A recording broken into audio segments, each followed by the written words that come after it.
इकडे बघा. पहिल्यांदा आपण 2 आंबे घ्यायचे आहेत.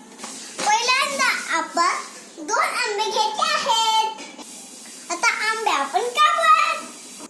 तो आंबा आहे आता तो मिक्सरवर बारीक करायचा. चला आता मी हे आंबरस बनलेला आहे. चला आता हे फ्रीज मध्ये ठेवूया. हे बघा, हे पप्पांचा, हे माझा आणि हा मम्मीचा. आता मी हे फ्रीज मध्ये ठेवते. चला.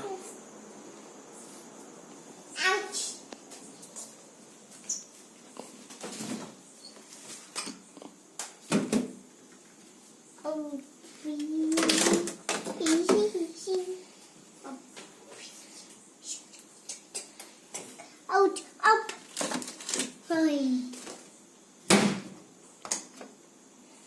आता सगळी कुल्फी